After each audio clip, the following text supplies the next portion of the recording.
welcome to the channel. Today I'm going to be going over some news for the week, giving a test run for a new sort of format that I want to do, which is the reason I started this channel in the first place, which is doing a weekly sort of podcast, if you will, going over the week's worth of news for gaming. And the more I started, getting into this channel, the more I realized that I really wanted to do reviews of TV shows and movies as well. So I think I will probably be doing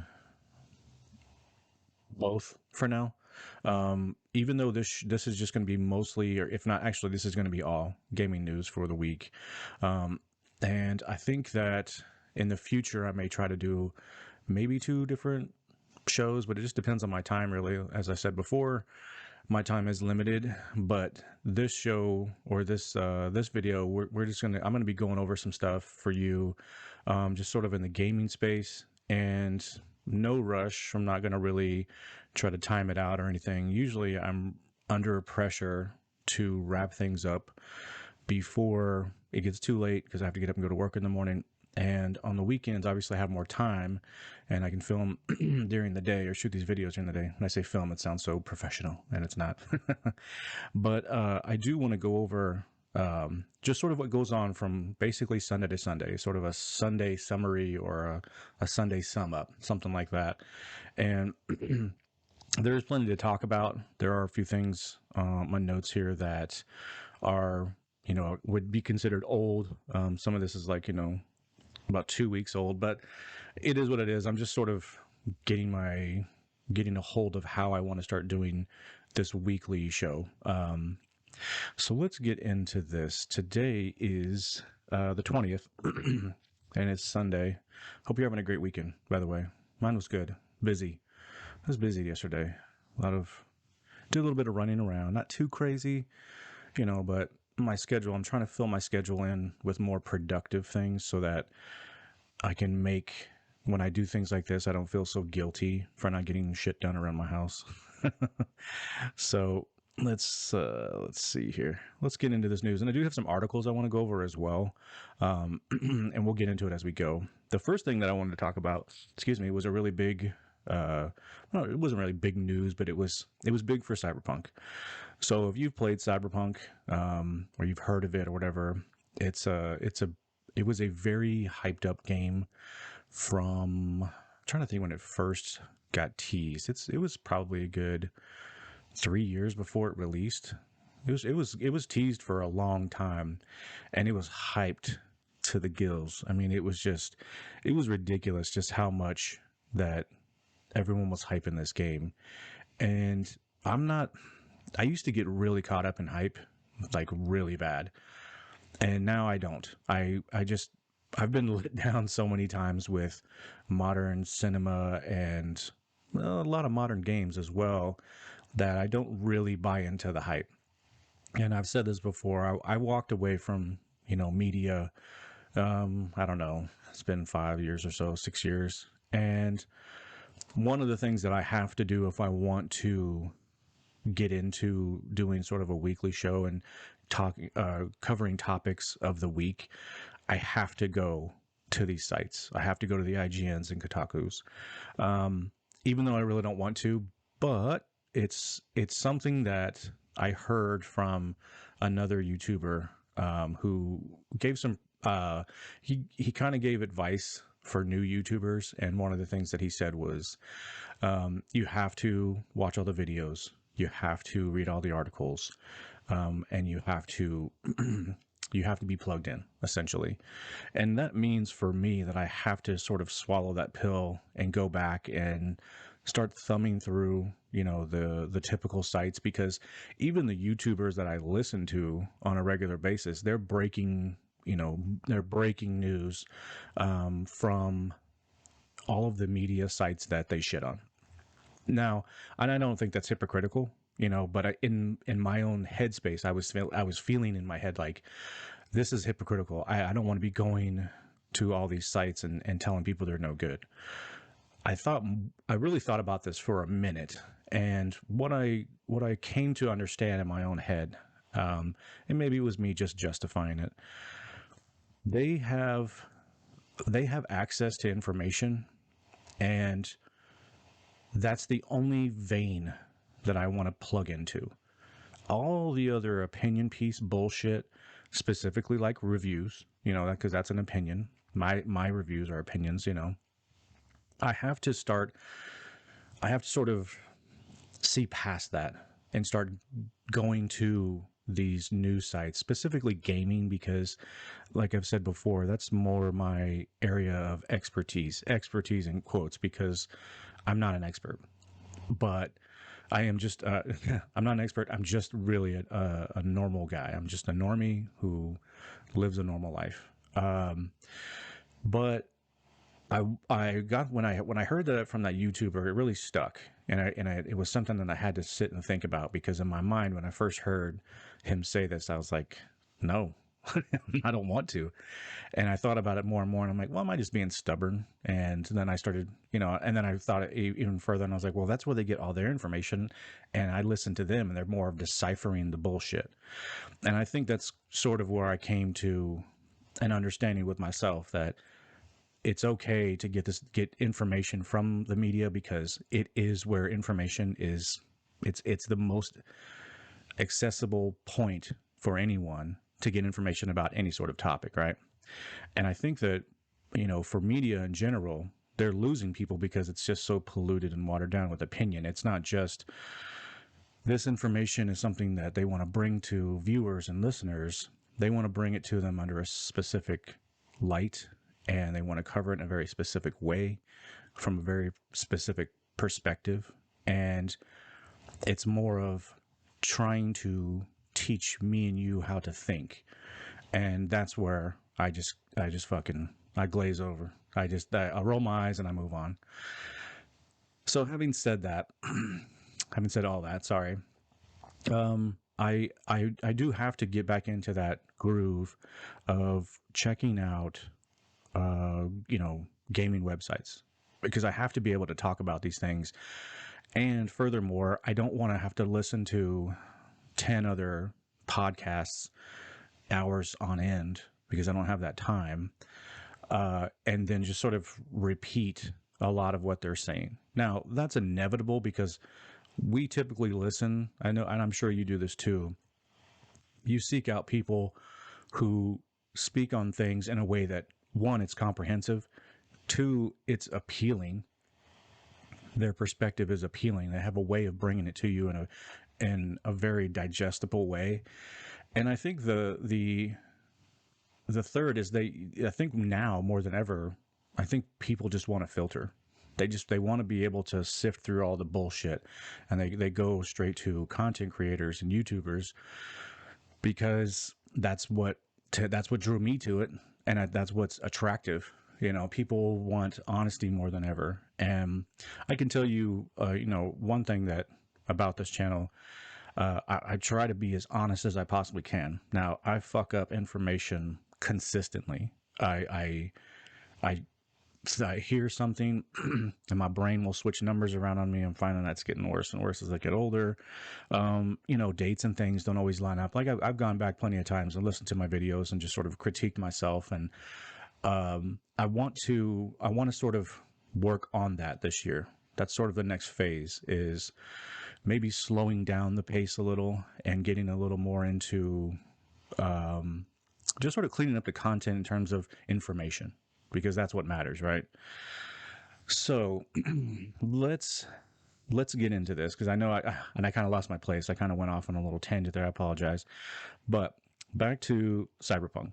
So Cyberpunk is a game that was probably one of the biggest, I would say, failures in terms of expectations, for sure. And then that's one half of it. The other half was just how the level of failure that it physically was, or however you want to say it, physically. It's a game, it's a virtual space, but the game was just broken as fuck. Now I want to say real quick that I bought the game day one, downloaded it, and played it. It was preloaded on my console, ready to go. I didn't experience the game breaking bugs that most people did, and I know there was plenty of people out there, you may have experienced it, but I never experienced that.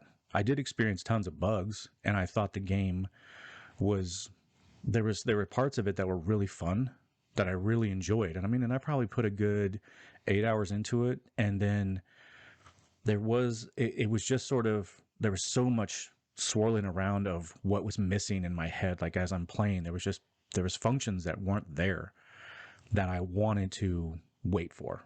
You know, I wanted I wanted CD Projekt Red, who is the developer, to get their shit together and give the updates that were needed. Now, that game, oh my God, I didn't even look up. I have to see. I forgot when the game came out. It came out, when was that? And this is another thing that I will be doing too. I'm going to be doing a little bit more of looking up information sort of on the fly, because I do want to be able to, I don't want to be like saying the game came out like 12 months ago when it really didn't. So, Cyberpunk release date. Hey, Google was reading my mind. December 10th, 2020. One day after my birthday. That's my birthday, is December 9th. So we are now in 2022, and so it's well over a year now. And I think that the game, when it first came out, for me, I enjoyed what I was playing, and I enjoyed looking at the world, but the more I played it, the more I felt like I was just looking at a painting. And it wasn't so much interactive as I initially felt. Because, okay, so right in the middle of my thought, I was looking down at my camera, and I realized that I had my camera set to the highest setting, which was like, 2160, and it just chews up so much space on my hard drive that I learned that the hard way. So I had to break right there just real quick, and that's going to happen, right? I just had to let you know, because I was right in the middle of thinking about Cyberpunk, and then I looked down, I'm like, oh shit, my camera's on the wrong setting. And this video is, obviously going to be a longer one, so this will be fun for Normie wife to edit. Now she'll have to merge two videos. So anyways, going back to Cyberpunk, what I realized was the world looked really cool, and it looked really shiny and pretty, and then sort of gritty in other places, and it was a cool place, but then it was boring. I felt like I was just doing the same exact shit, and there was no real side content whatsoever. It just felt like I was just sort of moving through the story. And for the world that they had built, this Night City, a fictional city in 2077, the year 2077, it just got really shitty for me. Not shitty. It got really boring and repetitive. And I started thinking more about the things that were missing, and I was like, you know what, one day they're going to fix it, so I'm going to wait. I'm going to wait until that game comes back, and it's got a substantial amount of updates. And like I said before, this game was hyped so hard that it lacking so much that it did. It really, I think it will go down as probably one of the biggest flops or letdowns in like gaming history. I can't think of another game, in all the years I've been gaming, that came out and just got eviscerated so bad. Actually, there's one game that I think that could battle for first, and that is that fucking, what game was that? I can see it in my head. It's God, it was that Destiny clone from EA. Oh my God, what was that game? Now I got to look that up too. Jesus, I can't remember what was that? I know if you're listening, you're probably like, douchebag, it's this. I just can't remember what it was. What was that EA game that flopped? I can't even think of it for the life of me. I can see it because I remember it was the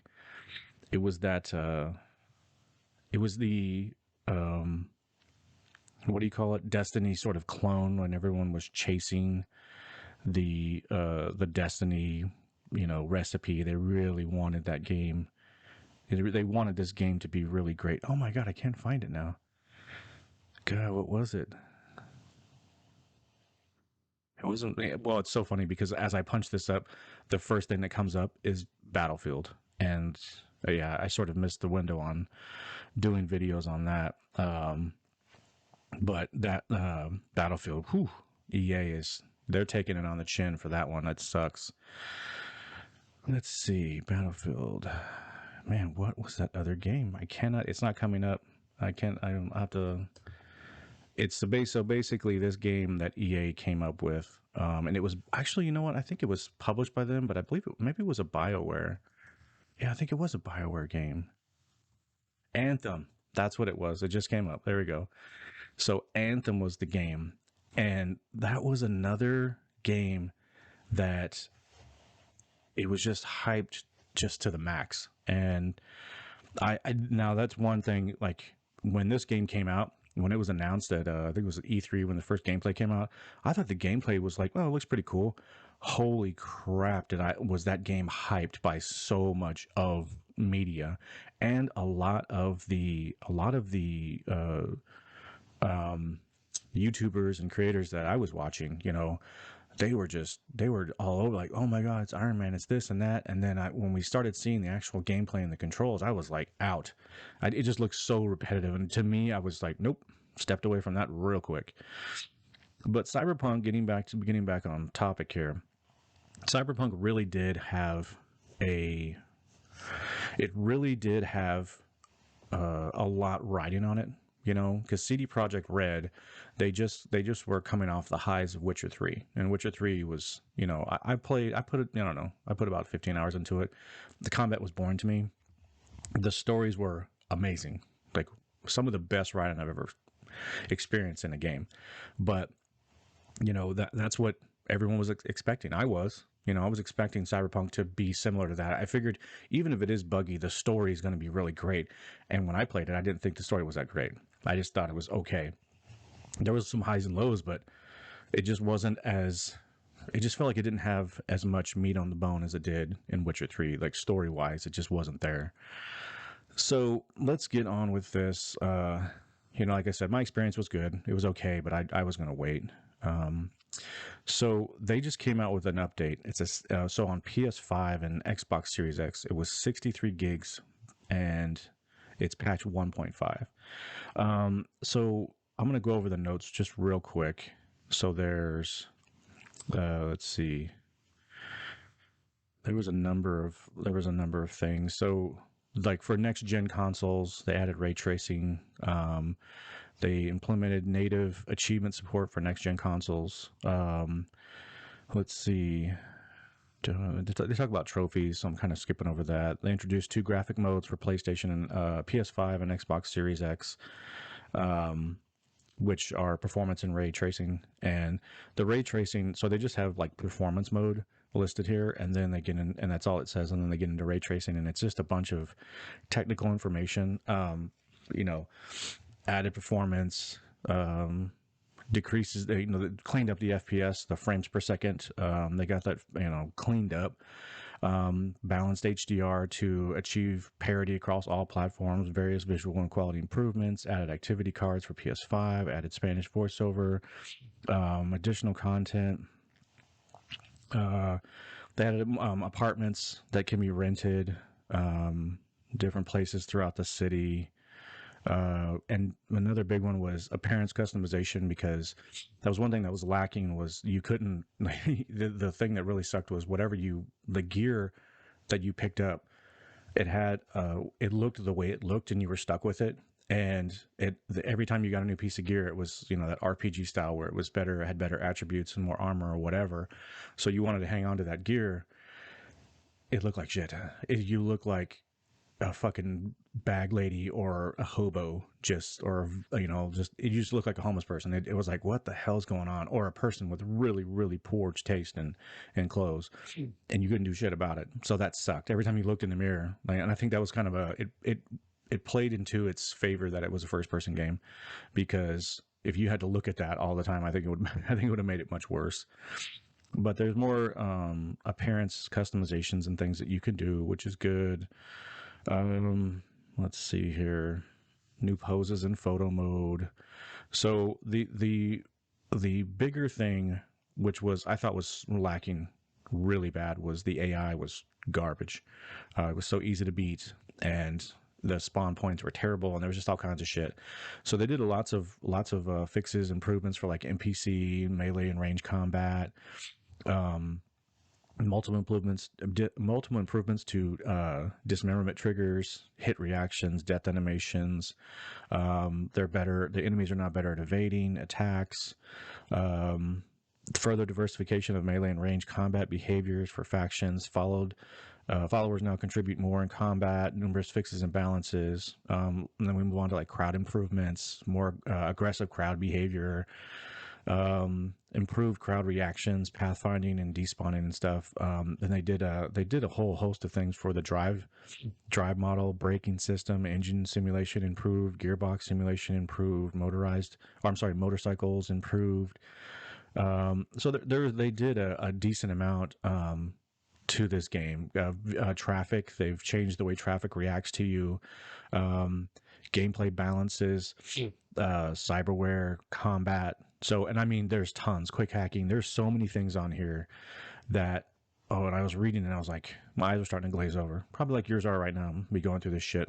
So I'm going to stop there. But I watched a video over on Digital Foundry, and that was a really cool breakdown for like the tech stuff. So if like Digital Foundry they've been around for a long time, and they run like stress tests on games, and I really enjoyed the video. There was some because they focus specifically on like technical shit, like how the game runs in 4K, like is it native 4K, is it whatever, different types of things. Frame rate drops. They don't really talk more. It's not like a game review in terms of what the content is, but it sounded like most of the improvements for like ray tracing were more noticeable in darker environments and in crowded, like in more indoors where the shadows and the light sources were more specific, and then it was less noticeable in the outdoors. So that was and I recommend go check out that video. That was a good video. The new traffic physics, I thought I watched another video and they were just talking about the different changes before and after, and the traffic to me still looks like GTA 3 shit, that shit we've seen like 15 years ago. So it's not, I mean, it sounds like it's okay. It sounds like they've done some good shit, and it wasn't enough for me to like want to go install this game right now. There's plenty of games out there that I want to play right now, and I'm playing Horizon Forbidden West right now, and I'll get into more of my impressions of that game towards the end. But I think if you haven't played this game, is what the tone that I'm getting from everything that I've watched and everything that I've read is, now isn't the time to jump in if you've played it and beat it already, because it's going to have this new mode and it's going to be like playing it all over again, like fresh. But if you've never played it, it sounds like this is the time to jump in. So, and I will say I'm a huge like sci-fi fan, and I'm finding lately that I'm really more into cyberpunk more than ever right now. That's sort of dystopian future where it's corporations running everything. Sounds familiar, but now more than ever, I kind of like this is when this game came out, I was like really like feeling it. I really wanted to play it. I was really excited to get into it, and I was let down. I realized I parked it. Like I said, I can't remember how long. It was a decent amount of time that I put on that game, 12 hours or so, but and I got decently far in my story, but I ultimately was like, nah, I'll wait. And it doesn't sound like this is the one, and I didn't beat the game, so I have no idea how the stories turn out. So maybe I will go back in another 6 months or another year. Who knows? There's a lot of shit coming out this year. All right, so let's move on here. Microsoft confirms that all Activision Blizzard games will be on PlayStation platforms, even beyond the agreements that are in place right now. So this was kind of this was an obvious thing for me when I heard this, and this was from Microsoft. They're the ones who made the announcement, because there was a decent amount of, and again, I've said it before, I read a lot of comments, and there was a lot of comments out there in the videos that I was watching that talked about how Sony's going to be in deep shit because they won't have access to the next Skyrim game, the next Fallout game, the next Call of Duty game. And to me, it's like, okay, you're just happy, and I get it. If you're an Xbox fan, you're high-fiving your friends, your Xbox friends, and you're saying, oh my God, finally we're getting over on Sony, because, truth, that it's an objective fact that Sony has been winning the console war for the last generation, and looks like they're leading off in this one. Again, it's too early to call it, but I mean, they trounced Xbox in the last generation. So I understand that need or that feeling of like, oh my God, the thing that I invested in the most and the ecosystem that I love and support, and the developed games that they come out, first party studios from Xbox, or just the games that I love, you know, there are Xbox fans who feel that way, and they feel like, oh, it's so great that this is finally we're winning. We're starting to win again. I get it. I understand. I got no problem with that. But the reality of the matter is, Microsoft, it makes no sense to, it would be, it would almost be like, it would almost, and this is not a one-to-one, but it'd be weird if like Samsung came out and said, my TVs, you can only watch certain programs on our TVs and you have to have a Samsung TV to watch it. And if you have an LG, we're going to shut it all down. You know, like they're going to shut down all this programming just because you have the TV that you own. It doesn't make any sense. You know, it doesn't make sense. There's so many PlayStations in the wild right now, PS4s and PS5s. Why would you cut off that market? Why would you want to do that? They're going to get paid. Microsoft is going to make money off of these, you know, if I buy a game, so let's say Fallout 4, I'm sorry, not Fallout 4, Fallout 5 comes out in the next 3 or 4 years, or Skyrim, the next Skyrim game, or the sequel to Skyrim, I should say. Let's say that game comes out and Microsoft says Xbox only, and it will never be on PlayStation. They are cutting out potential millions of consoles that, or games being sold for all those PlayStation consoles. They're going to get that money regardless. It's going to be on a Sony console, but Microsoft's getting paid. Like they're the ones who are going to get the money from this. So it just makes more sense that Microsoft would not want to wall off Sony, you know, or Nintendo for that matter. I mean, let's not forget they're out there too. They just don't have the hardware that can push the games that the other two console makers are making right now, and that most developers, current developers, are making. You know, you can't play Elden Ring on a Switch, and I mean, it's going to have to get dumbed way down on the technical side for it to work. So I think this was an obvious thing. You know, they're leaving mountains of cash on the table if they just cut out Sony. So that was really, to me, you know, this wasn't really, it was obvious that this Microsoft was going to come out and say this. And I'm sure that there's plenty of people out there who are going to twist it into, yeah, but, you know, yeah, but Microsoft still and Sony doesn't, blah. And it's just, you know, I understand, you know, there's a lot of chirping going on in those comment sections. Again, I love it. I love reading comment sections. That shit cracks me up. All right, so let's move on to the next one. This one's a really easy one. Rockstar has confirmed that GTA 6 is in development. No shit. I was going to say Microsoft. Rockstar, as a developer, they make really high quality games. And I know that right now they're catching some heat for the, what do you call it? The way the studio is being ran in terms of like development crunch. So if you don't know, crunch is a term that's used in the industry for developing games, that the last X amount of days, like the last 60 days or 90 days of the development of a game, they go into this sort of overdrive mode where everyone's working crazy hours, and, you know, game testers, game developers, programmers, sound design, artists, everyone is like being pushed to the max. I've never really had a problem with that personally. I've worked in supply chain and I've worked in industry for a while now, and that's common. Like, to me, whenever I heard, you know, media sites, you know, doing these opinion pieces on how terrible it is, I was like, oh, that's just how the world is. I mean, you know, you got to hit them numbers, you got to hit them, you know, them goals. You have to do it in the corporate world. And I think at the time it was sort of like game developers are like artists, and it's more, you know, it's like it's a campus and all this other shit. It's like, no, it's corporate. They're trying to make money, and they do. They make billions of dollars every year, and it's for these types of moves. Like, they have to press, you know, that full court press to get the game out on time and completed. I think that, you know, the media shit that they've gotten, like the heat that they've gotten over, I don't know, it's been a few months now, I think, was when there was some stories or some whistleblowers came out and said some shit. I don't know.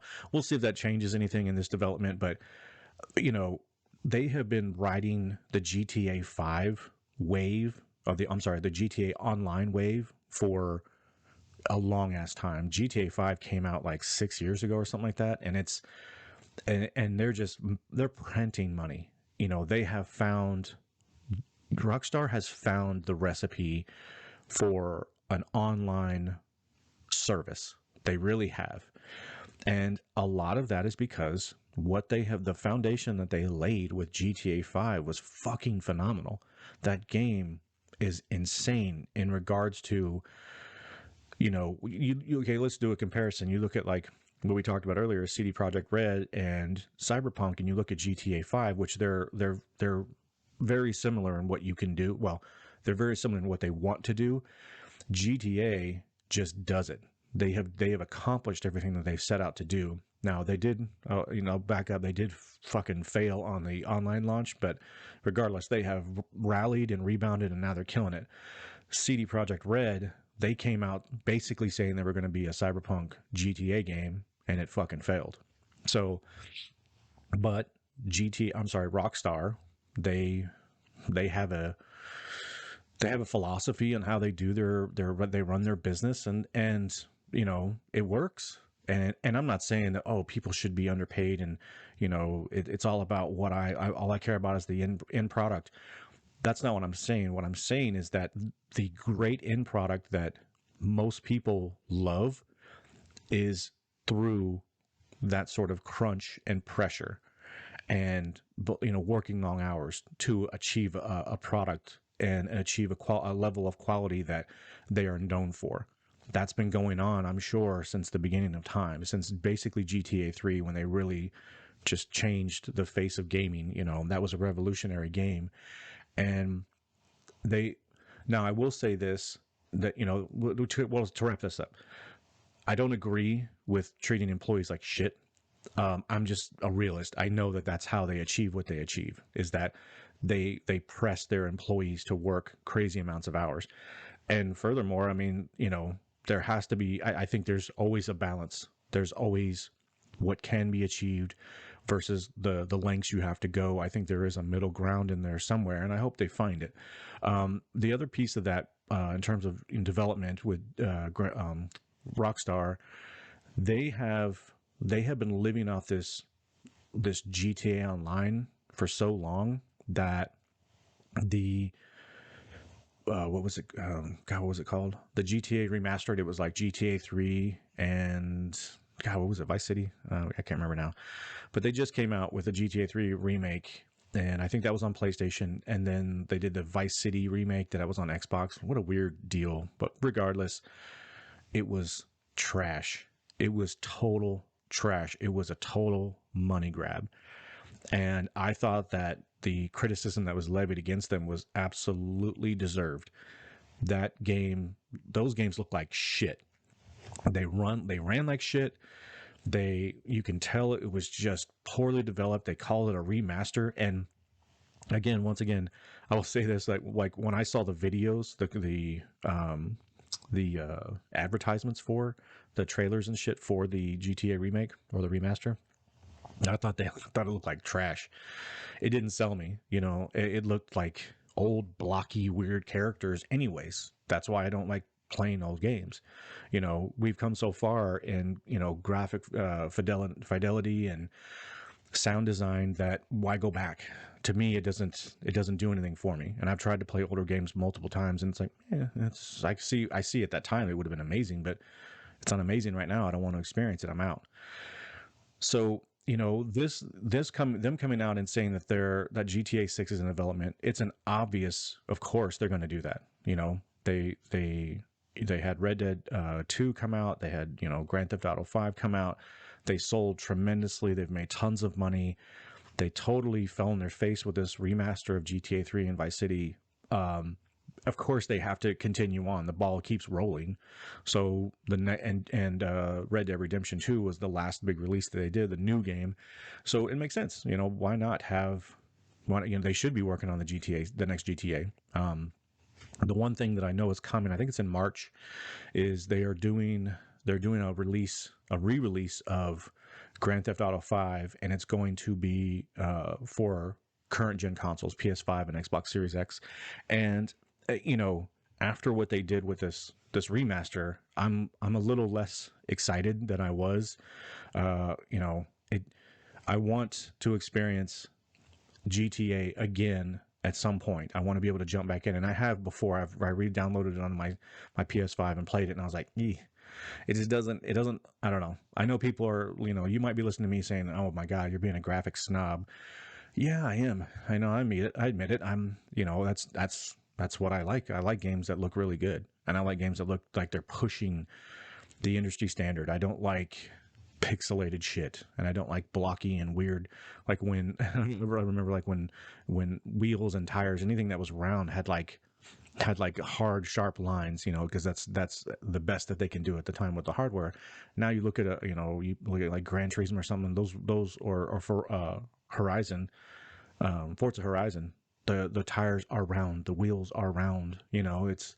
We've come a long way, and I don't know, I'm not really big into the going backwards thing, but having them say that they're going to develop GTA 6 again, it was an obvious thing. There's just other things that are swirling around that development studio right now that I think are worth noting, because I wonder if the bad press they're getting, if they're going to change the philosophy, and maybe that's why the remaster of the two old games sucks so bad. Me personally, I think it was them just trying to save some money. They were just trying to do a cash grab. They did it the cheapest way they could. They marketed the shit out of it.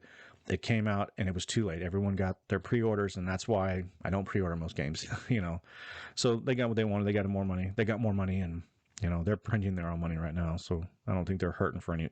Even if this the remake or remaster, whatever, I can't remember what it was. Even if it was bad, they still made millions of dollars off of it. So, all right, moving along. Scalebound is the next news, or the next thing that was of note to me. So there was a couple of articles that I wanted to kind of talk about real quick. One of them was, oh, you know what? I think I missed something. I forgot something about I just saw this when I opened up my browser again. It was about Cyberpunk. Cyberpunk actually, I guess, is bricking or is like really corrupting PS4s, the disc version of PS4s. It sounds like they got it fixed, but that was something that was actually worth noting, because, you know, they had this big update come out, and I guess it just like started fucking up the PlayStation versions on the disc versions. I need to clarify that. Okay, so Scalebound revival possible according to Platinum Games. This is a Screen Rant article. And it says, while Scalebound was canceled by Platinum Games and Microsoft in 2017, the action role-playing games developer still has hope for a revival. So according to according to Platinum Games president, I'm going to chew this up, so I apologize, Atsushi Inaba, and vice president Hideki Kamiya, the canceled action role-playing game Scalebound could potentially be revived. The beloved developer is known for creating intense action games such as Bayonetta, Metal Gear Rising: Revengeance, and Nier Automata. Platinum Games and Xbox were also collaborating on action role-playing games years ago, but Scalebound's cancellation by Xbox was unfortunately announced in 2017. So I thought this was interesting, and I thought it was worth noting, because I just coincidentally had just been talking about Scalebound in my video regarding Xbox purchasing Activision and Blizzard. You know, and I my opinion on that was there's so much evidence that Microsoft doesn't manage their third-party studios well, or their first-party studios well, and I was concerned. You know, they're buying up studios, and they're buying up IP. Can they manage them? Or are they going to really foster them and let them grow and back them financially? I mean, we'll see, but they have proven that they struggle with managing their studios. And I brought this specific game up, and this was something that I thought it stuck out to me, because I was like, oh man, I was just talking about this. You know, this game, when it came out, it was like E3 2017 or 2016. It was shortly after the E3 gameplay reveal. This game got canceled. And to me, I thought the game looked like shit. When I saw it, it didn't do shit for me. I didn't care. I was like, okay, it looks okay. It doesn't look it doesn't look amazing. I thought it was, during the gameplay demo, it was like, frame rate was dropping to like, and it was stuttering so bad. I just thought it looked poor. And the game itself, it didn't, like, the story and everything didn't really do much for me at the time. But the thing that I think this is, interesting because we are going down, we have gone down a path of revivals and remakes and remasters. And I've said this before in other videos that Hollywood specifically is struggling with creativity. I think they are in a drought.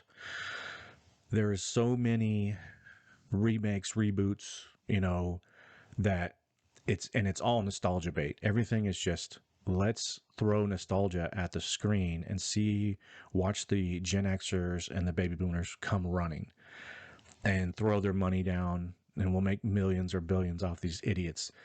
That's the perspective that I have in Hollywood. And there have been a lot of remasters and remakes in the gaming space as of late. Like the Mass Effect trilogy. That was a big one to me. That was sort of the one that it stuck out, where I was like, whoa. EA said that they would never do a remake of that game. And then so many remakes were coming out around the time that they were like, everyone was like, you're stupid, you're leaving money on the table.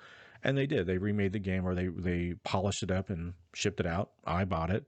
It's one of my favorite IPs of all time. But this is, I'm curious if we're going to see another run or a different run at reviving games. Are we going to start seeing games that were scrapped? Are they going to start being revived because technically that is a new idea?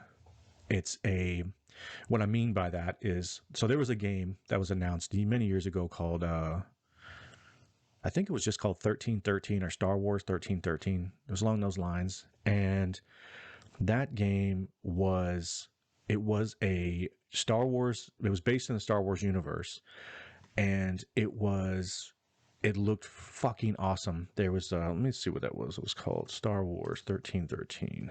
I think that's what it was. Yeah, 1313. Yeah.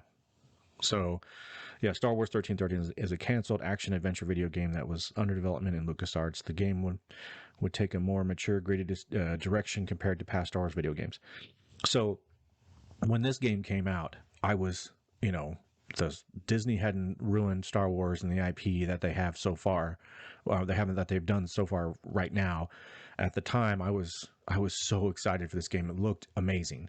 And then there was that game got shelved or got canceled because I read a pretty good article, remember, back in the day, and it was about George Lucas, and how he was involved with the development, and he just had no idea the fuck he was talking about. And I got a lot of respect for him. He created one of the greatest franchises, or the most notable, recognizable franchises in history. His ideas for the game were sound ideas, but he didn't understand the technical limitations of developing games. And he started to really get into sort of this, I don't want to say tyrannical, but he was just like, I'm George Lucas, whatever I say, you're going to fucking do it. And I read a really great article many years ago that, like, people had talked about what was going on in these meetings and conference calls with him, what they were like. And he was just changing shit just on the fly, just doing so many different things. And it ultimately ended up where they were just flushing money down the toilet. They would make changes, and they would make drastic changes that would take months and months and months and cost millions of dollars. And then he might want to change his mind again. And then, no, let's go back. And then they had to go back and rewrite everything. So it was a fucking mess. But that game is one of those games that if it got re-announced and they said they're going to revive it, that would pique my interest. If it was going to be, if they stuck to what the initial vision was, which that's the thing, I don't think they will. But that's the type of revival that's an example of a game that I would be all in on. Now, Scalebound fans or people who are really looking forward to the game, this may be something that really gets them hype. You know, if you're an Xbox owner and you saw that game and you thought, man, what the hell, I wish they would have made it. You know, this is great news for you, you know, and it just got me thinking, and it got me wondering, are we going to start heading down the path of revivals? And we are going to see a run of developers just going back and digging out the old IP that was put in the closet, you know, years and years ago, because that would be a new game. And I think that because developers and writers, they really struggle with they're struggling right now, specifically in Hollywood, but I'm starting to see a little bit in games development as well. Innovation is really hard, and creating something new after all of the examples of what's been great in the past, it's really hard. And I find that we're running into these games that are actually innovative, interesting, fun stories and gameplay loops that you want to get involved in, that pull the customer in. I feel like we're starting to run into a lot of the same old. And I think this could be good. And there's another one here, actually, and I'll talk about it right now. The Wolf Among Us, there was a trailer that came out, which is on my notes here, and it's coming out in 2023. So Scalebound is possibly being revived. No, this isn't a confirmation. I'm not saying it is, and that's not what the article says. It just sounds like when articles come out like this, they're rumor mill, and I don't really like rumor mill, and I won't really report on rumors, I'm not a reporter. I won't talk about rumors, I should say. However, this has got me thinking about the revival, and that's why I was like, well, I wonder if that's going to be a thing now. So I'll be curious because that was I forgot, that was it's like a week or two ago. But then Wolf Among Us, the trailer came out, and I want to move on to that too. That looked really amazing, and I was excited. You know, so that was a game that got revived, and now this is a season 2 version, so it's not exactly, it's more of a sequel. But this game had no life in it when it came out and ended. That was it. They came out, and Telltale Games, who's developing this one, they came out and said it was over. They weren't going to do another one.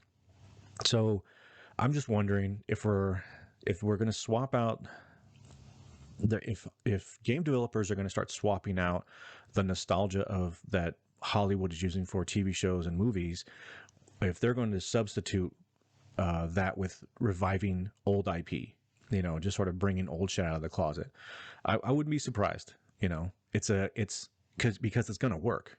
You know, because I can sit here and say that I can identify it as a sales method and a way for them to make more money.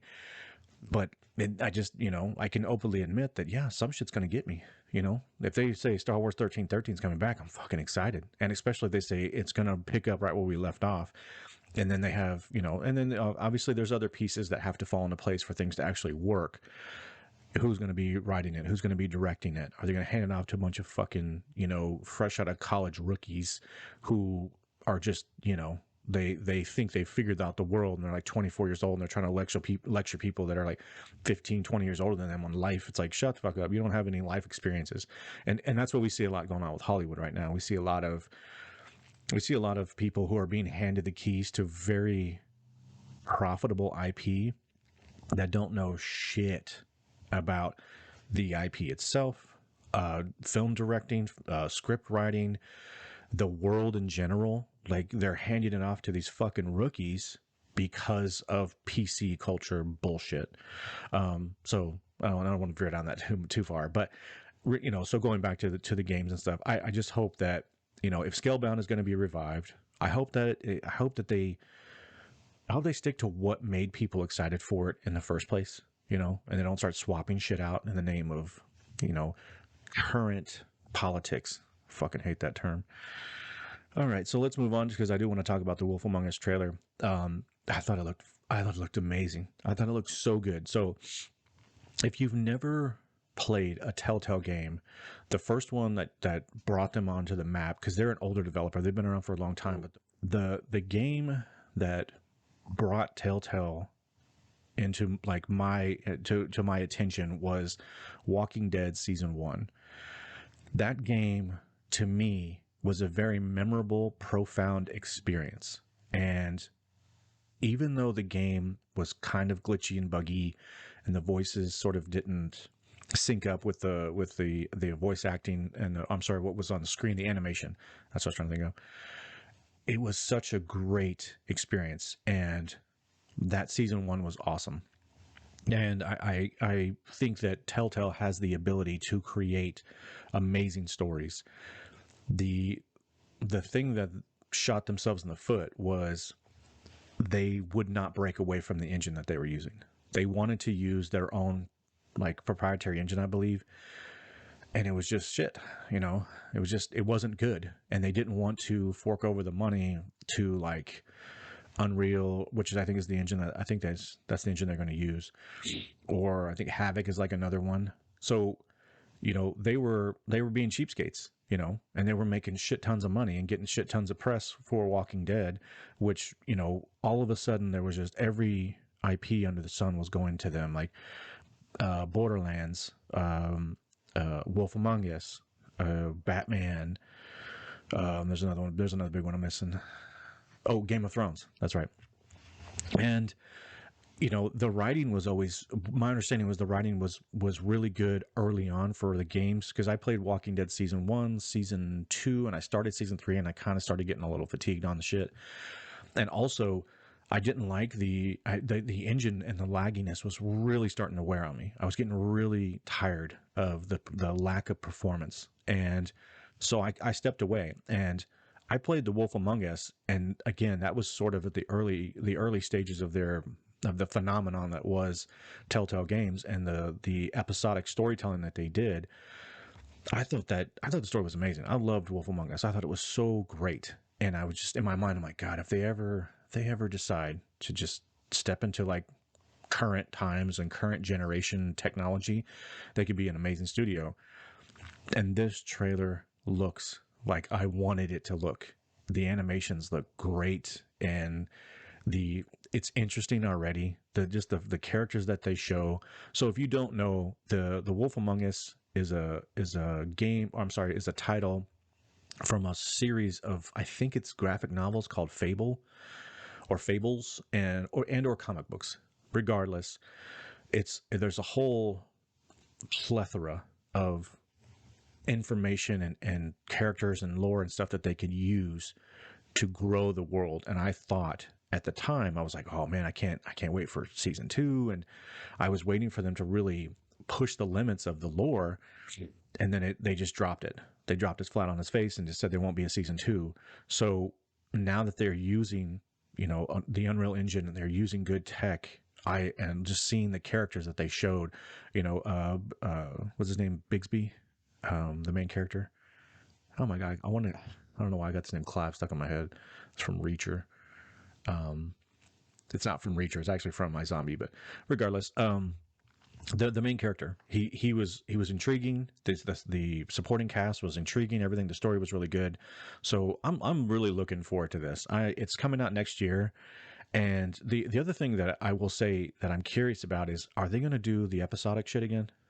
Because that really rubbed some people the wrong way, and I get it. The thing that sucked about the formula that they were trying to have was they were trying to do this once a month shit, but it was so unreliable. It was coming out like, they'd say it would be every 4 weeks or whatever the fuck it was, and then they would come out like 6 weeks, 7 weeks, 5 weeks, 4 weeks. It was just and you would just get these random, oh, guess what? The next episode of Wolf Among Us is coming out, and it's like, oh, okay. And it was a new idea at the time, and I think they were at least trying to be innovative. Their storytelling, the way the games were written, I think they were done in a very interesting way, and it's not really action heavy. It's more of like you're narrating a comic yourself.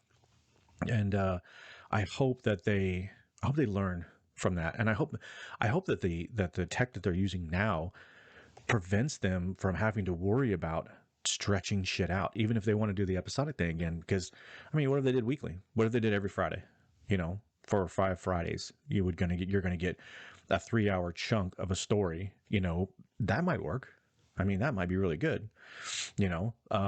We'll see how they're going to do it. If they drop the whole thing at once, I think it would be fine too. I'd be down. Like if it was broken up into episodes, but you got all 6 episodes or 5 episodes at once, and then you just played through at your leisure. I mean, I think currently the way media is consumed, I'm sorry, not media, entertainment is consumed. I don't think that that's having the episodes come out like monthly or weekly. I don't know if that's doable. We're living in a time where people want their content so much so fast right now. There's no patience, there's no anticipation. The weekly formula, which I want streaming services to adhere to because it prolongs the experience. I just don't think that I don't think it will apply well to video games in current times. It worked back then because it was, like I said, it was innovative and new. No one had really done that. So I'll be curious. I don't know if I'm trying to think. I don't know. I could do it either way. I could do it all at once, or I could, play it weekly, now I will say this. I would be completely against monthly. If it was like every 4 weeks, fuck that. That's ridiculous. That's just way too much time in between. And that's, again, so I'm not immune to, wanting content faster like everybody else, but I still enjoy I enjoy spacing out my consumption of entertainment as opposed to just sitting down and watching 7 seasons of a show in 1 week, because it just, I don't know. I don't think that's a sustainable model anyways. You're talking about older shows that are completed, go back and watch like Sons of Anarchy, which is how I watched it, which is a fucking great show. Watching it all in one, actually, when my wife and I watched that, it probably took us about a month. But that was a show. It was like we were knocking out like 2 episodes a night, and then like 3 or 4 on the weekends. So I mean, on like a day in the weekend, like a Saturday. So I'm excited. Telltale, that if they know how to write, they know how to make the episodes feel episodic, like a really good show where it ends on a cliffhanger and you want to get to that next episode. So I'm rooting for them on this one. I'm really excited. I was stoked when I saw this trailer. I thought, oh my God, I can't believe it. He's back. Okay, this one's a little bit older. Moving on to the Gran Turismo State of Play came out at like 2 weeks ago, maybe even 3 by now. So I'm a big Gran Turismo fan. I started playing Gran Turismo, the original, way back on PlayStation 1 days, and I played 1, 2, 3.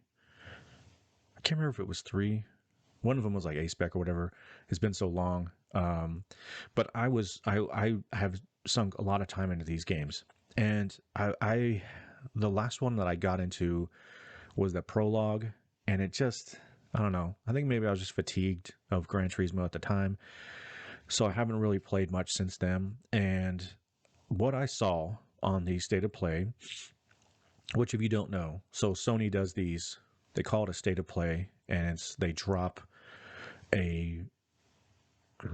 it's an edited video with it's like gameplay footage or game trailer style shit with sometimes they'll have like game developer narration and maybe some interviews of the creators and what they thought of when they were creating shit. They're not bad. This one was kind of long, I thought they covered some good shit, which I'm not going to go over everything. I just wanted to talk a little bit about what I garnered from what I saw. One, I thought it looked amazing. So it looks awesome. I think the graphics look amazing. Everything looks real. Like we're getting so close to just like real shit.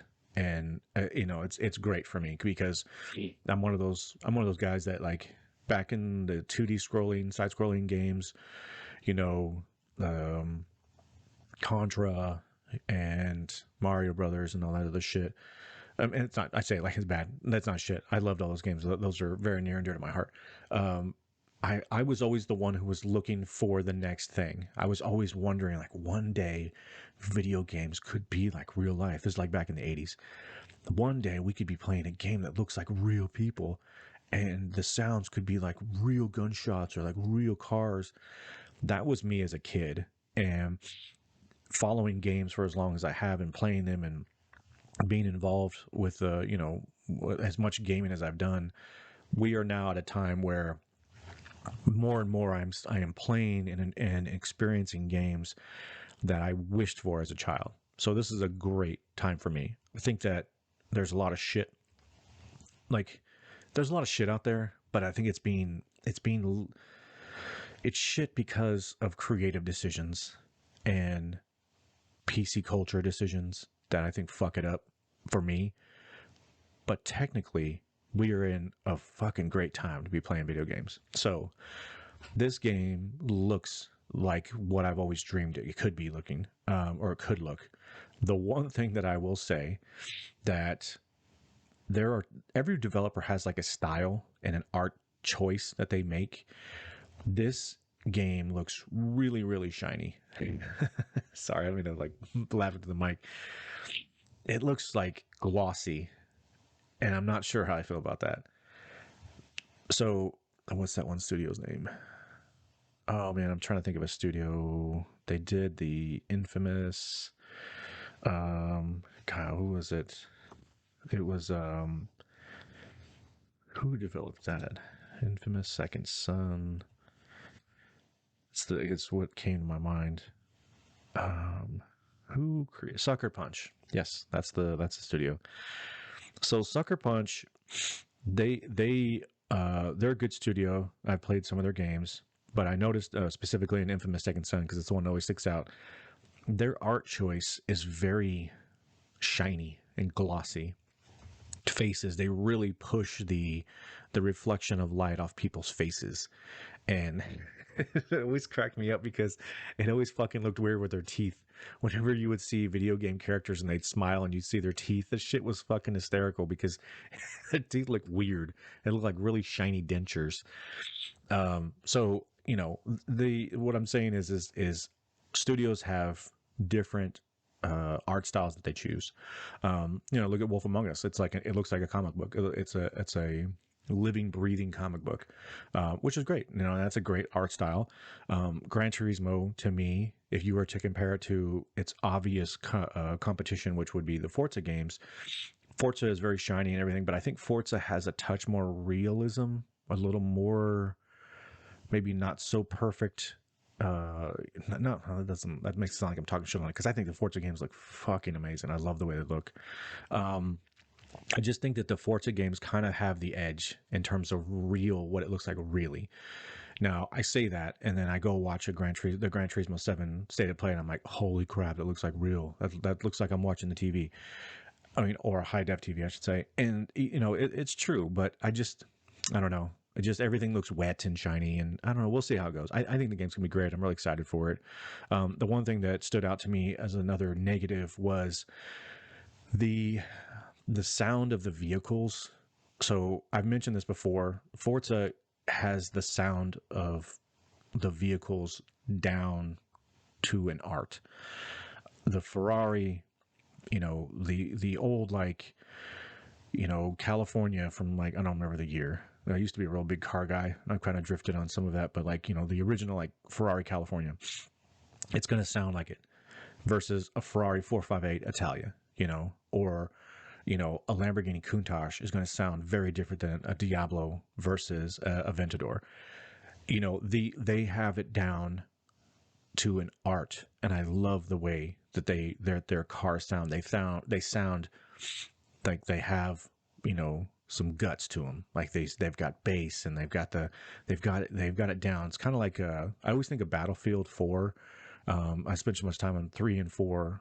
The sound of their guns versus Call of Duty's, to me, is night and day. And I think Battlefield, they just fucking have the sound of guns down to an art. And I love when you fire a gun in Battlefield, you know what you're firing. Whereas in Call of Duty, it's like, oh, it's another gun that sounds like a gun. That's just my opinion. And I kind of feel the same way about Gran Turismo versus Forza. Gran Turismo has always had this sort of synthesized car sound. The exhaust notes never really hit like I wanted them to. And when I was listening to this, again, it's a stream, so I just they didn't really stand out to me. The sounds of the cars, they sounded good. They didn't sound like trash or anything like that. It wasn't like a 2002 game, but it didn't jump off. It didn't jump out of my speakers at me. It didn't hit me with a holy shit, that sounds amazing. So I'm gonna temper my expectations a little bit. I'm super excited for this game and I will be buying it. But there was two things that really stuck out to me, that were kind of like, come on, get it right, get this has got to be really good. If I'm going to come back to Gran Turismo, like I said, I've spent so many hours. If I'm going to come back, I want to come back with a gusto. I want to lock up a few weekends and just grind and race, and hopefully they got the online thing worked out, where online racing's a lot easier and friendlier and just more fun. And take it to the next level. Your competition, Polyphony. It is Horizon, Forza Horizon, Forza Motorsports. That's your competition. Fucking, rise to the occasion. And I hope they do. There's got to be parity. They got to push each other. If you want greatness, you just got to compete. The other thing too is there's tons of cars, which is great. And I really thought that the customization was the standout for me. It looks like you can take a car, and if you're a car person, there are some standard things that if you're a tuner, if you like the Civies and the RX-7s and the Supras and shit like that, there are several things that you can do right out of the gate. You're going to get horsepower. It's going to change the way it sounds. It's going to change the way it handles, the way it drives. If you're into classics, 69 Camaro, 67 Mustang, if you're into those things, GTOs, what you need to do to make them more powerful, make them handle better. And what they showed on the state of play, it seems like there's just endless amounts of customization to improve the car, to make it better, and then on top of that, to make it look the way you want to look, way you want it to look. So you can build your dream Honda Civic. You can build your dream, Super Bee, or something like that, or something like a Bugatti or a Porsche. You can build your dream version of it, paint it the way you want, the rims, the tires, and everything. So those sort of details for me matter a lot. And I know that Gran Turismo is more of a simulation. There's actually like Gran Turismo tournaments where there are competitors that play Gran Turismo in like a full sim style, like steering wheel and gas pedals and everything, or I'm sorry, gas and brake pedal and whatever, and gear selector. They are actually winning tournaments to go drive real cars. So that it's a sim, and I'm okay with that. In most racing games, like Need for Speed, it's another one. Love Need for Speed. I thought Need for Speed Heat was fantastic. It was limited, but what was good about that game kept me on that game for like a month straight. It's more of a fun, drifting, crazy, sliding around. Gran Turismo is like, you slip, you lose. There's no drifting unless it's like an actual drift race. If you slide out, like, and that really transfers over to real life. If you're a racing fan in any way, race cars are not meant to be drifting sideways and sliding and slamming into each other. It's all about keeping your car on the track, doing the perfect line, hitting the right braking points and the right acceleration points. And, it's a very real life simulation, and I love it.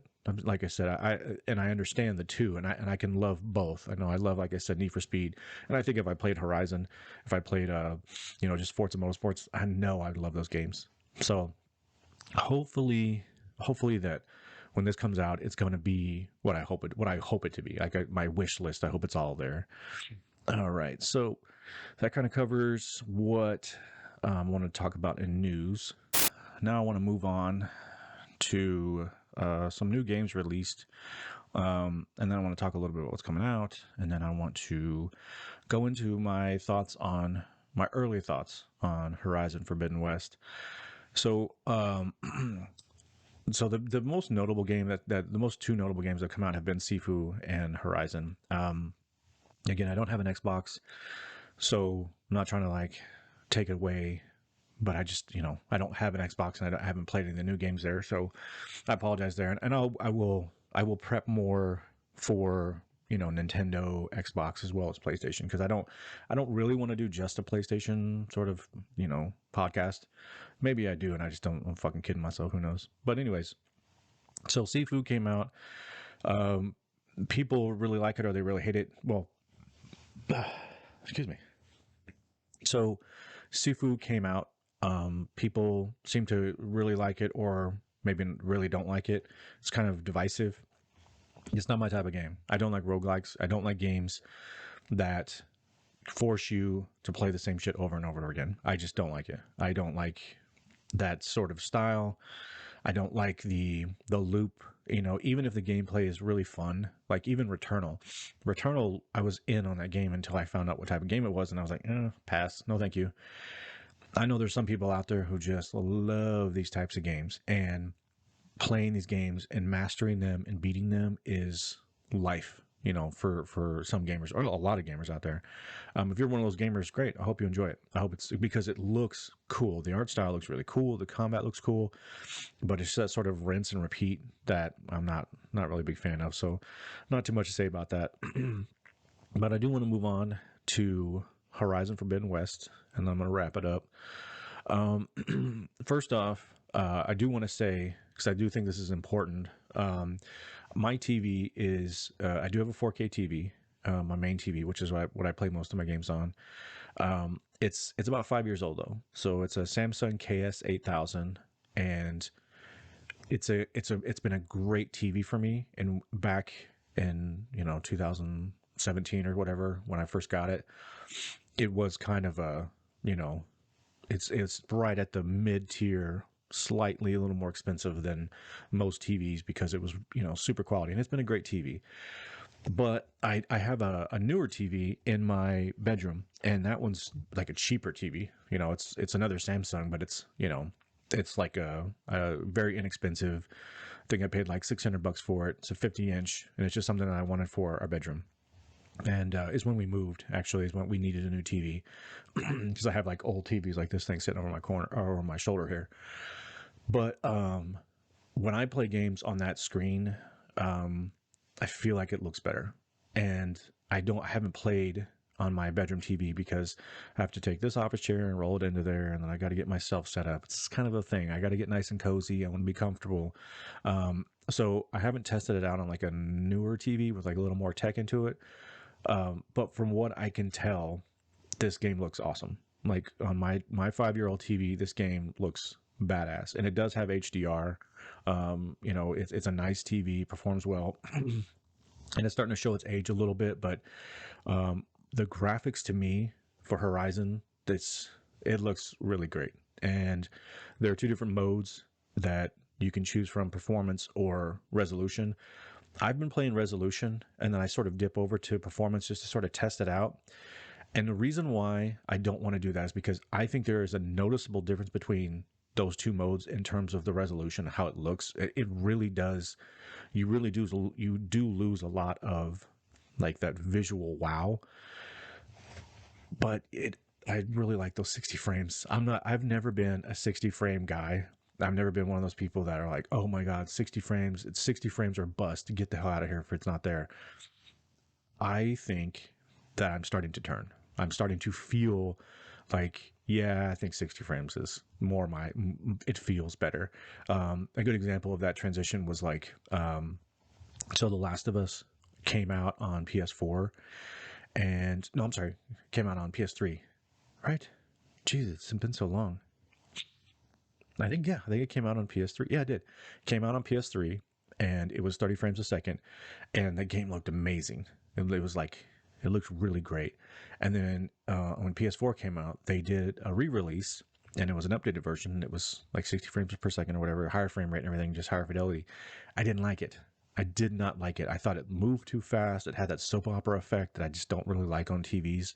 On some TVs, I should say, like the 240 hertz. To me, I wasn't a fan of it then. Now, like in this game, is a really good example of it really. makes a difference, that I'm really feeling. And again, I played many games that are 60 FPS, and I'm not complaining and bitching like, oh, this looks so stupid. I mean, I can tell, and I understand like what makes it better. I just was never really, I could take it or leave it. Now I'm starting to get into that camp of like, yeah, I prefer it. Yeah. But with this game, it really just looks so much better in resolution mode. So I don't know. I guess it's just personal preference, but that's what I'm playing in right now. And the textures, the color palette, particle effects, lighting, everything is top notch. I mean, good on Guerrilla Games. They they really have they've built something here that they can be proud of for sure. Excuse me, I got an itch in my head here. Um, I think that well, you know what? Let's continue. I'm going to go with the pros first. So, when you're roaming around the world, you're looking at the horizon, and it's like the sun is like setting through the trees and shit like that. The lighting effects are just awesome. They look so good. And when you're in a cave or and you're in a dark place like a ruin or something, it's so pretty, and they've done such a fantastic job of using color, and like the purples and the pinks and stuff, they just look really great, and they contrast well in sort of those darker environments. And I think it's a tribute to the PS5 and the hardware and where we are in just general hardware wise. But man, you can tell, and I've said this before too. Year one of any console generation, it's always rough. You're going to get a couple of standouts here and there, but usually it's not going to, nothing's going to really push the hardware. This is the first game, and we're right on cue. We're at year two. We're going to start seeing games that are going to push the tech, that are going to really stretch out the technology. I don't think it's going to hit its stride until next year. So 2023, I think we're going to have, and now it depends on what's being released, but I think we're going to see the best looking games and the best sounding games in 2023. End of 2022 this year, and the beginning of next year, it's going to be on. And that's just how every console goes. For me, my experience is that's how they lay out. Maybe this transition of stretching the hardware will move faster because of where we are. Technologically, everything's moving so fucking fast. Everyone's tripping over themselves, moving the technology forward. That's a good thing and a bad thing, but I really think that this is a game you can show off like a PS5 to. Like, no one's ever seen a PS5 before. Oh, check it out. Sit down and play this game. It's I won't say jaw dropping because I think it's hyperbole, but it is fantastic to look at. The particle effects are really great, like the sparks and shit when you're shooting machines, and when they burst, and things just fucking spark out. I think it looks really good. The textures on like Aloy's clothes and the people that you meet, the textures on their clothes is really it's like leather, looks like leather, and there's like that smooth, worn out sort of leather with a little bit of like creases in it, and there's like that sort of fuzzy looking leather and feathers and everything. Everything has a great texture to it that I love it. I love just watching the game. Like as I'm playing, my eyes are all over the place. Um, and yeah, the color palette I think is really great. They use the colors are they they're a little bold. It's kind of like when I was playing it, I was kind of thinking like, man, they fucking turn the filters up on this shit. So like when you see someone on like an Instagram model or whoever, they're trying to look their best, or they're showing off their cars. I mean, I've done this with like, pictures of my truck or my Harley. You turn up the color a little bit, you make it pop a little bit more. That's what this game looks like, and I appreciate it. Like it actually works, but but it is vibrant as hell, and again, I think it works for it. I think it fits, but you can tell it's cranked. You can tell that they just got that filter really up. I think the sound is good. There's nothing going on in the sound that I'm like, it's blowing me away. Like the sound tech is just off the chain. They're doing things in the sound department that I've never heard before. I play, typically I will game with a headset on, and I have a decent Turtle Rock, Turtle Beach, sorry, Turtle Rock, that's the studio, Turtle Beach headset. and it works really well, and it's got good sound, good surround sound inside the speakers. It's there's a lot of good that that I appreciate. I don't know because I don't have like my surround sound isn't complete. I just haven't made the time to set up my rear speakers. So and I know that the PS5 controller has the mic, or I'm sorry, the speaker built into it, and I know that some studios can really utilize that, and it helps, and it makes the experience a little more immersive. But I don't know because my headset, it's when it's on, it's just there. I can't hear anything out of my controller. I think the sounds good. Now, I will say the music is probably the highlight. The music sounds great. It has everything in the sense of emotional score, and having like the moments that are big moments where the music sort of crescendos, and sort of those more quiet moments where it's just sort of slinking through and the music starts getting tense. I think they've done a really good job. So I think that probably stands out more than just like the standard effects. Everything else sort of sounds standard to me, which is good. It sounds good standard, but nothing where it's like, oh my god, the use of 7.1 surround sound is just off the hook. I don't know. So the story does, at the very beginning of the game, and I'm not going to get into spoilers. Should have said that at the beginning, but the story does a good recap of Zero Dawn. And I've said this before. I tried playing Zero Dawn 3 times, and I've played a lot of that game, and it never clicked with me. I've tried, and tried, and it just never stood out. It never clicked for me. And I think I think part of it was I didn't think that the controls were that great for the melee combat. And I realize now that I might have been playing it just a touch wrong, in the wrong direction, where I should have been focusing way more on just the bow and arrow. And that's I don't know, that's maybe just me. But also, I didn't think the story was fantastic. The story didn't do anything for me. There was nothing. It was interesting into the fact of like, oh, I don't know what's going on here. I wonder what is going on, but it never pulled me in to the point where I was like, gotta see what's happening. I need to see what's going on. Never really pulled my interest in that direction. And I played through the whole first opening area and got out into the rest of the world, and I was still like, okay. It just and I didn't think the traversal was that great. So there's little gripes that I had here and there that just the game never really grabbed me. And honestly, and I know you may think I'm an idiot for saying this, but Aloy as a character doesn't do anything for me. I don't think she's that interesting. And I know when that game came out, I was like, oh man, I want to play this game. It looks awesome. The E3 trailers and the commercials, everything looks really great. I'm all in. And it was kind of like, oh, okay. It's a little bit of a letdown. Now, technically, it was great and all these good things about it, but the characters never grabbed me. And specifically the main character, Aloy, it just, she was never very interesting to me. It just there was, I don't know. She was just kind of like she's very like just beige. She's just not really like her character doesn't like pop. She's not like hot pink or or dark blue. It's just always sort of, yeah. I don't know. And that's just me. But I'm not trying to shit on the actor or anything like that. She did a good job. It just the character and the way the character was directed and written, it just never jumped off the screen for me.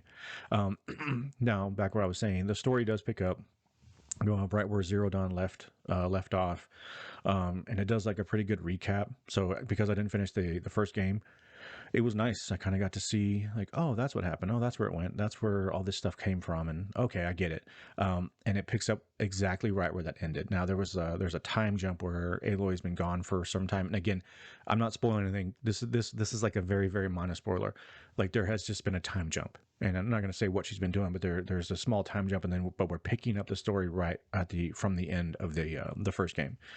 And I think where the story's going right now, I like it, and I'm still in sort of the early stages. My timer was at 4 hours and 42 minutes, I think. So, I still have tons to go, and I'm still in the very early stages of this game.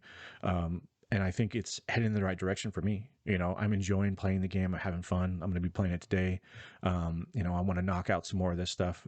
You know, some of the quests and things and the leveling up, and it's got all the pieces and ingredients that make a game great for me. I love RPG style games.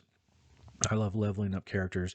I'm one of those people that really loves the treadmill. Like you get on the treadmill with the carrot in front of you, and you're just chasing it the whole time. You know, that's the type of games and the I don't want to say game type, but you know, the type of game that gets me hooked is an RPG. I enjoy filling that meter bar up and getting to the next level and unlocking new abilities and making myself more strong or stronger and, you know, faster. And and it looks like it has a decent amount of progression in terms of like your skill tree. It's definitely grown since the last game, but the more I looked at it, it was kind of, excuse me, and I think it has a better skill tree than the previous game. The more I looked at it, though, you know, I'd be curious to see if it really affects the game and how you play. That's just, but I don't know. Well, you know, I'll have more to say once I get there. So now I want to talk about some of the cons, and you know, I, there are some things about this game that just stand out. Number one, I think the controls feel kind of sloppy. The the animations for things that you do are fine. They work. They look good, but it like you know, if you've played Ghosts of Tsushima, the controls in that game are just so tight, and you can tell that they have massaged and manicured that combat system to what it is right now, which makes it great. I think it's a great combat system. This game is a different type of game for sure, but it's still third person, it's still action, still RPG. You do have bow and arrow in Ghost Tsushima, but you mainly are utilizing your sword, which is fine. And Aloy does have a bow staff. I just the combat, specifically the melee combat, it just isn't that good. It just isn't, and that was one of the things that turned me off in the first game. In the first game, I thought the melee combat was garbage. I thought it was trash, and I think they've improved it. And there's definitely I'm looking forward to and progressing in that side of creating the character. But the melee combat still is meh to me. The thing about the bow and arrow stuff is you there's a lot of button clicking that you kind of got to do. There's a lot of stuff, and I just haven't. And I'm not saying it's bad. This isn't a con. There's just a lot of stuff that I haven't really gotten comfortable with yet. To where, and I'm sure in like another few more hours, like I'm already feeling myself better than when I started. When I first started, I was like, wait, what? I think the game doesn't do a good enough job. It teaches you things, but it doesn't. I never really the way the information is being given to you. It's they could improve on that. That's one thing I kind of feel like it's not shit. I think it's good, but it takes a minute to get the hang of the controls. Let's just leave it at that. Um, the traveling of the terrain is rough. I don't know how many times I got hung up on like a rock that looked like something she should just step over, you know, or a bush or some sort of object that, you know, it's like, why didn't she just parkour over this thing? What the hell? And then you have to jump, and it's like boom, which is a gigantic jump, and you leap like 8 feet in the air, unrealistic as fuck. But I felt like there's little areas where I'm like, I just need to step over this one thing, and like boing, you got to bounce over like Super Mario Brothers, and it's like, what, you know, it to me, the terrain isn't as smoothed out as I would like it to be. You know, and I've noticed that I've just gotten hung up on a few things, and in this game the terrain is really rough, like just general, you know, there's lots of rocks, excuse me, my nose is itchy, lots of rocks, there's lots of bushes, there's lots of declines and inclines, and there's obviously many walls to scale and climb. I kind of thought I noticed it right away though, that, and this stood out, it was just like there are things that you can scale, and it's the old Uncharted formula where there's highlighted ledges that you can use to scale. And in this game, because it's an open world, it really does narrow it down to where there's things that you think you can crawl and get up on, and you can't. and Aloy makes a silly animation trying to like jump at the wall, and she doesn't grab a hold of it. But you go to another wall that's shorter, or I'm sorry, taller than it, and it's like boing, because it's highlighted yellow, she can just hop right up to it and grab it. That's kind of annoying to me. That's, I don't know, I just didn't like it. And then also when you're controlling through traversing through things that you can grab and climb onto, not that clean. I don't know, the animations just aren't that clean to me. You know, there's many a times where, not, I'll say many, there was a few notable times where I was at the top of the ledge and I'm like, go get up there, and she wouldn't go, and it's like this long yellow, bar that I'm on. It's like, why is she not, is there something in front of me I can't see? And then literally I would just move over one step and then boom, she would just hop right up.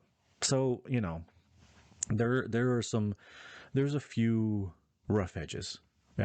It's not shit, it's not killing the game for me, but it did stand out for sure. The camera movement, I think the camera movement it's okay. I think it's good when you're in the open spaces, but when you get into certain areas, and I hate this when games do this, when you have the camera and you have to pan the camera around and you're by a wall and it goes through the wall, and then there's like things in front of you or vines or some shit, and it's like, no, the camera needs to, you should be always able to see your character. That's just my opinion. But for me, it takes me out of it. Like I'm turning around to see like down a ledge, or turn around to, look a different direction. And if I'm standing too close to something, it kind of gets into my view and gets in the way. Come on. Like, I don't like that. It takes me out of the realism of it. Just keep it clean. Just keep it nice and clean, because what it's really doing is it's taking the focus off what I want to look at. And that's a problem for me. So that was one thing that I thought, in tight environments, it's it's funny, it's like oh, come on. And also the sound, the sound in those environments, it's, so there's been multiple times where I'm walking into a small tight little space, and her voice changes notably because she's obviously inside. Your voice doesn't sound the same outside than it does inside of a little cave. That's fine, but the sound actually goes to like a very hyper muffled, to where it just, it sounds like she's on the other side of a wall, like you're listening through a door, like what did she say? So it just sounds weird. They need to clean that shit up for sure. And the funny thing is it happens at random times. Like there's been times where I'm outside, even in a cutscene, and the sound will just change. Like they'll Aloy will be talking to somebody, they'll be going back and forth, and then out of nowhere there's an echo over the top of their voice, like they're inside of a hall, or inside of a big cave or something, where the sound is like echoing around. And then it goes for like two scenes, and the camera goes back, and then they're back, and it's like the sound, they're back outside. So again, it's not perfect. This game definitely has flaws there, and I'll say this, some people might not even realize it. You may not realize it, notice it. I'm one of those people that gets hung up on shit like that. Things like this, they stand out for me, and they pull me right out of the experience. So for me, it's a big deal. For you, you may not give two shits. You may be like, yeah, it's fine, I don't care. But for me, it sticks out. Sorry, I saw this one. I was like, so Aloy's hair. Oh my god, what the fuck is up with Aloy's hair? Okay, this shit is like, this is the main character. What the fuck are you doing, Gorilla, with her hair? I totally forgot. I just read this and I just completely forgot. She looks like fucking Medusa. Her hair looks like it's alive, like it's snakes. And it's fucking distracting as shit. No one's hair moves this way. I don't care how far in the future it is. Hair is still hair. And it's funny because you see other characters with long hair and their hair flows just fine. And fucking it's always like moving. It's like constant. Like you can see my fingers. It's like, that's how her hair is all the time. It's like, even when she's standing still, it's like, it's crazy. And it's fucking distracting as hell. It really, if there was one gripe that stands out, everything else is like, okay, polish out those rough edges. This is a fucking design choice. And it's like, what were you thinking? Her hair is fucking creepy. It's creepy as shit.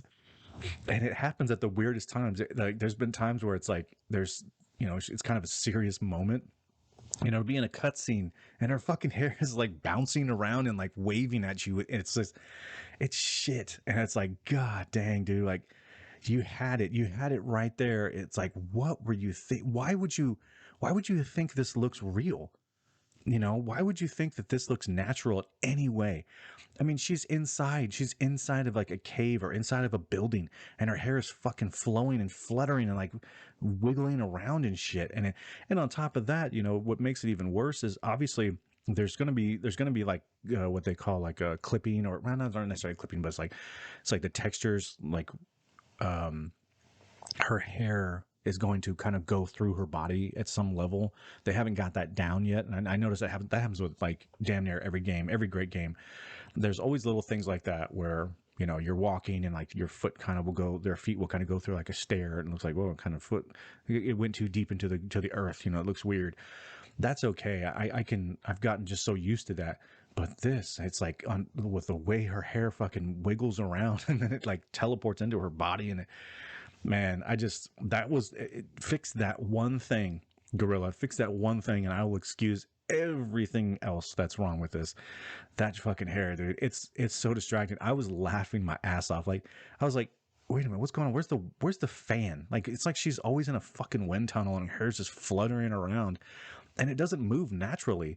It like moves in like I don't know. It's almost like if her hair was like in braids or in some sort of fashion like that, I think it would make a little more sense. But it looks like just locks of hair that are just like moving like snakes, and it's fucking, yeah, super distracting. So, not a fan of Ayla's hair. The other thing that I noticed, and I saw this on some other videos, is the pop in. That's a real thing. I'm seeing that a lot.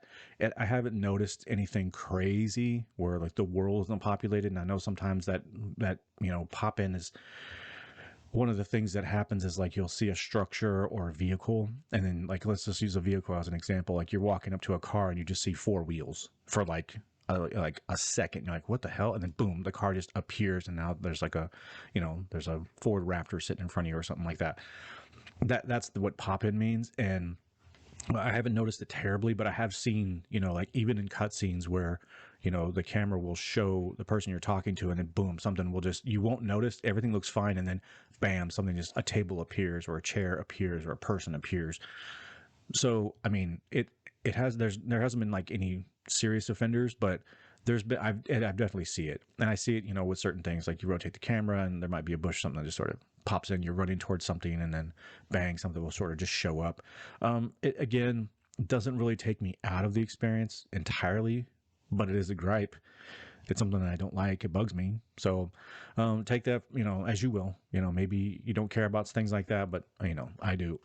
The other thing too that I wanted to kind of finish up with is what I've seen so far is it's a really long intro.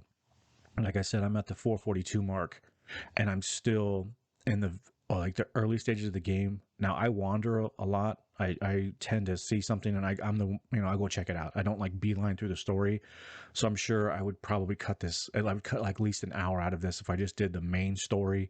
And because the one thing that it's teaching me and showing me right now, which good intros do, is it's showing me there's different types of missions, there's different types of like errands and things that you can do for people. And I think that the characters that I've met so far, when they give me a quest or they give me an errand to run, I think it's very natural, and it's a good interaction. The dialogue is pretty damn good. I think it gets a little heavy at times, and I'll talk about that in a second. But for the most part, the opening entry era, the introductory area that sort of teaches you how to play the game, it's good. But the story itself, like the story beats, it's taking a lot longer than you would think.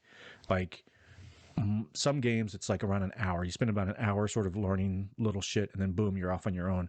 And I think more and more games are sort of getting to this. Let's keep the player on an island, or in this case, a valley. And that way it's, there's a nice walled off area where you can only play in this little tiny sandbox, and then show them give them a taste of every little thing that you can do in the game, so that it prepares and teaches players how to, when they get into the big open world, that they know what to do. They don't feel so lost, or they don't have that sort of, decision paralysis. So there's just too much to do at once. I don't have a problem with that. I just feel like it's taking a little bit longer than I would like. However, the gameplay is fun. I'm having fun playing the game. The getting into it with machines now. I'm sort of like, at first I was kind of like, ew, do I want to fuck with him? Like, what do I do? Now I'm like, fuck that, let's get it on. My arrows are coming out. I'm sneaking around. There's a lot of collecting, which is one thing I don't really like. The collecting of shit kind of gets a little, it's like you can grab so much shit and it's everywhere. There's all these little collectible things, and I'm talking about like resources that you use to make shit. It's everywhere. So it was a little collect heavy. The other gripe that I have is there's a lot of materials that you can use, and I think the game does a shit job of showing you what they're for. And I think the reason why is because they keep it all trapped in this like notebook that you have, and you can learn every single thing about the game. And I went and looked at the notebook, and I'm like, holy crap, there's a lot of things that I just really didn't know, because it's just giving you a very inch deep dive into what the materials are and how to use them. It's giving you the basics of stuff of how to progress in the game, but it doesn't teach you everything that I think it should, because there's so much. There's just so many things to the materials and to the what do you call it, the currency. So I don't know. That to me was kind of a little off-putting for me, because I don't know. I was, you're upgrading something, or you're you're building something, and it's like it's showing me a list of materials. I'm like, I don't even know where that came from. I don't know when I picked it up. I don't know, because when you pick shit up, the text is super small. It kind of files up on your screen on the bottom left of your screen. It's like, well, what was that? So I don't know. I kind of think that, and the menus itself, the menus themselves there's a lot of them. There's a lot of stuff. It's a little cluttered, a little crowded. But again, I've only been playing this game for less than 5 hours, and like I said, I'm still in the introductory area. So I know that I'm going to grow into the character and the controls, and looking for very specific materials and that type of shit. And because I think the game is built really, really well, bugs withstanding, Ayla's fucking hair withstanding, I think the game so far has made a really good impression on me, because I named off these things that I think are lacking, and I'm still like, no, I want to play. Like I'm still in. You got me. You got me, Horizon. I'm here. I'm not going to leave just because of these few things, and hopefully it doesn't get any worse. Hope her hair doesn't get any fucking worse than it already is, because it's terrible. But yeah, that's it. That's my early impressions of Horizon. So I recommend it. I think so far, I think it's respecting my time. I think it's going to respect your time. But again, that's subjective. I can't give an objective opinion on just about anything. No one can. So I can only tell you what I've experienced, and then you just have to make that decision for yourself. So if you have a PlayStation, specifically PlayStation 5, I think it's going to be best experience there. I think you'll enjoy it. I think you'll get a lot of fun out of it, and I'm looking forward to it. And I'll probably do another review in like next weekend, just sort of give like updates until I finish the game, because I do want to finish this game. Now, having said that, there is Elden Ring coming out. Gran Turismo's coming out. So Elden Ring comes out next Thursday. Gran Turismo, or next Thursday or Friday. Gran Turismo comes out like the following Thursday or Friday. It's about to get hectic. It's about to get busy for me as a gamer. And I really want to see this game through. I want to see where it's going, because like I said, I am having fun with it. But I'll keep you posted. And I'm going to go ahead and wrap it up for the day, for the week, actually. I guess, this is something new for me. That's it for the week summary, the weekly sum up, or whatever you want to call it. Hope you enjoyed the video. Hope you had a good time. And if you did, and you think someone might like it, share it with a friend. If you haven't subscribed, click the subscribe button. Other than that, you have a great weekend. You have a great week, and I'll talk to you later. Bye.